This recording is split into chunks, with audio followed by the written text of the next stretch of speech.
কিন্তু সাড়া ফেলে দিয়েছে উত্তর নারায়ণপুরবাসী, উত্তর নারায়ণপুরের সংগঠকেরা লায়ন্স ক্লাবের কর্মকর্তা মন্ডলী। মাঠ প্রস্তুত থেকে শুরু করে সার্বিক উদ্যোগে অগ্রণী ভূমিকায় যারা ছিলেন জহুরুল ভাই, হাবিবুর রহমান হাবিব ভাই, নাফিসুর রহমান বকুল, রফিকুল ইসলাম চকন, সুজন ভাই, তাদের কথা বলতেই হয়, আশরাফুল ইসলাম বাবু মুন্সি প্রতিদিন মাঠে সে খেলাটাকে এগিয়ে নেওয়ার জন্য শ্রম দিচ্ছেন। উৎসবের আমেজ নগরা যশোরের দর্শকেরা। ঝিনাইদহ আক্রমণটা ছিল হলুদ জার্সিতে, সেই গোলটা এখন পর্যন্ত দেখাতে পারেনি স্ট্রাইকারেরা। গোলশূন্য অবস্থায় প্রথমার্ধ শেষ হয়, দ্বিতীয় অর্ধে এখনো পর্যন্ত গোল করার জন্য মরিয়া প্রচেষ্টা করে বাঙালি দক্ষিণ ভাগে কিন্তু আশ্রে পড়ছে উসমান বাধা। উসমান ক্লিয়ার করেছেন লম্বা শটে, প্রতিপক্ষে সরাসরি ছিলেন ওখানে লিখন, তাকে মার্ক করছিলেন তুহিন, একজন চৌকস ডিফেন্ডার বলতে যা বোঝায়। তুহিন হলেন সেই ক্যাটাগরির একজন ডিফেন্ডার। সাইড ডিফেন্সে অতন্ত্র প্রহরীর মতো দায়িত্ব পালন করে থাকেন ওই তুহিন। বাসা বকলাদের একটি ওয়ার্ল্ড কাপে দেখা যেত।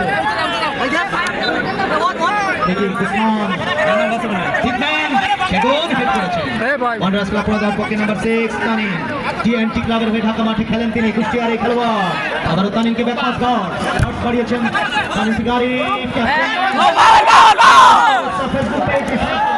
এই খেলাটা কিন্তু সম্প্রচারিত হচ্ছে। প্রথম নিরবতায় মাঝে মাঝে কিন্তু গর্জে উঠছে দর্শকরা কিন্তু গোল দেখার জন্য। সেখানে ম্যাক্সিমাম দর্শক কিন্তু ঝিনাইদহের সমর্থক, দূর দূরান্ত থেকে যারা এসছেন তারা কিন্তু ফুটবল দেখতে এসেছে।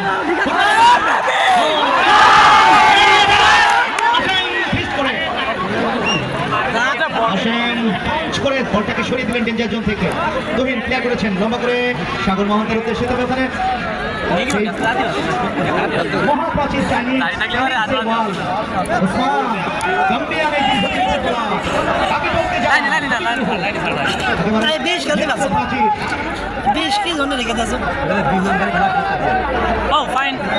আমাদের মাঝে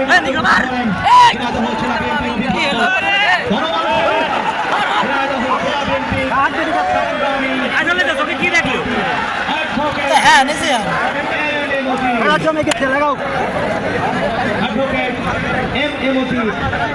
দর্শকদের আমাদের মাঝে উপস্থিত হলেন দর্শকদের তরফ থেকে অভিনন্দন, টুর্নামেন্ট কমিটির পক্ষ থেকে পক্ষ থেকে শুভেচ্ছা এবং অভিনন্দন জানানোর সভাপতিত্ব করছেন টুর্নামেন্ট কমিটির সুযোগ্য সভাপতি সাধারণ ইউনিয়ন বিএনপির সম্মানিত সভাপতি সাধারণ ইউনিয়ন সাবেক চেয়ারম্যান ব্যক্তিত্ব জনাব মোহাম্মদ আলাউদ্দিন আক্রমণে যাচ্ছে।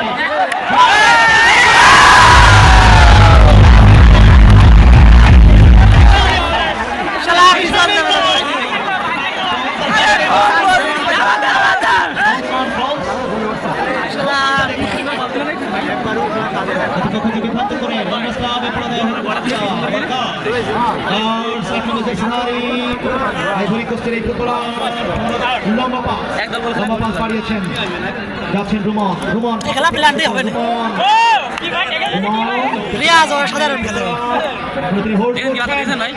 সাধারণ